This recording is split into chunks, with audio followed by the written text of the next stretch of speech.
Olha, quem se preocupa com o momento atual do país está preocupado. O Brasil está à beira do precipício. Nossa democracia está a perigo. Embora não seja o primeiro momento em que isso ocorra na história, esse momento é profundamente delicado. A polarização, por exemplo, PT-PSDB dos últimos 20 anos se esgotou. De um lado, o PSDB boicotou a República, desde o pedido de recontagem de votos até o impedimento da presidente, unicamente para desestabilizar um governo que já ia muito mal. De outro lado, o PT, além de sofrer um impeachment, teve o seu maior líder político preso. E há, inclusive, um sentimento amplo na sociedade de rejeição à esquerda. Independente do juízo de valor que se faça sobre ideologia, sobre responsabilizações, sobre crimes, o fato é que as lideranças políticas recentes estão em xeque. A população está se mostrando ostensivamente cansada e decepcionada. Além disso, o Poder Legislativo, além de ser incapaz de assumir o leme do país, pelo menos como ente fiscalizador, além disso, como sempre, tem se comportado como negociante na bacia das almas. Atua exclusivamente em benefício próprio. A anomia gerada pela exaustão dos principais entes partidários, o PT, o PSDB, o PMDB, cada um por sua razão e todos, infelizmente, muito enfraquecidos, fizeram com que forças do centro tenham crescido e, ao mesmo tempo, se esgarçado. E as forças nos extremos, a esquerda e a direita, se fortaleceram e são elas que estão disputando, hoje, as eleições. O judiciário, que até bem pouco tempo atrás gozava de credibilidade, apesar da sua longa história de favorecimentos, revelou-se como mais um ator no tabuleiro político, eleitoral inclusive, e do mesmo modo o Ministério Público. E de novo, infelizmente de novo, para quem conhece um pouco da história recente do país, setores militares estão se apresentando como mediadores. Tem ecoado a insatisfação social com base na incompetência do Estado, dos gestores do Estado, no tocante à segurança pública, por exemplo. Há, inclusive, iniciativas, movimentos intervencionistas na ordem do dia. E pior, com aplausos de grande parte da população. Setores da imprensa têm agido como partido. Escolhem lado, elaboram estratégias, elevam uns e rebaixam outros.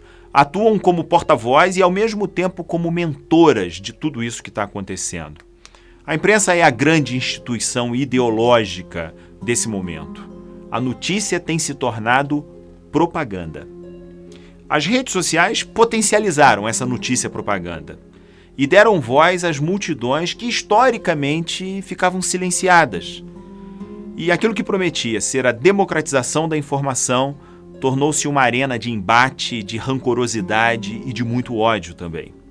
Um outro componente é a convergência política dos setores mais conservadores, do catolicismo com alas emergentes dos neopentecostais, igualmente reacionários e avessos a pautas sobre direitos humanos, por exemplo. E, infelizmente, nesse caldo de caos, de crise e de medo, está se gestando o autoritarismo. O país, que sempre foi conservador, agora é tomado por uma onda fascista mesmo, que inundou rapidamente as mentalidades. Há uma cegueira em massa.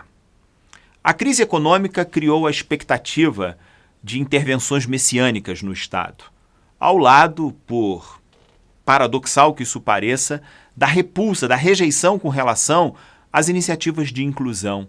Os pobres, imoralmente, foram condenados como responsáveis por uma crise que é uma crise mundial do capitalismo.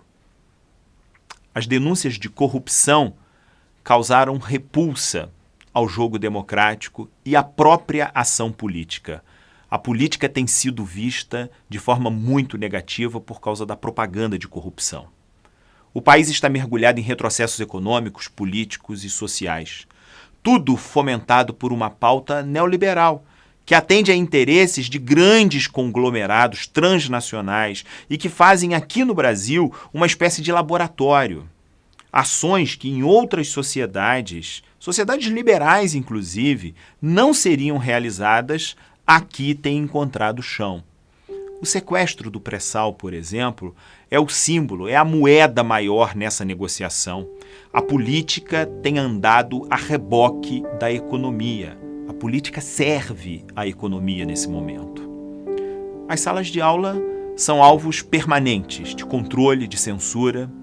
A atuação do professor e o dever de formação para a cidadania foram capturados por uma narrativa que polariza a família e a escola como inimigas e, pior, criminaliza a consciência crítica, criminaliza o papel do professor.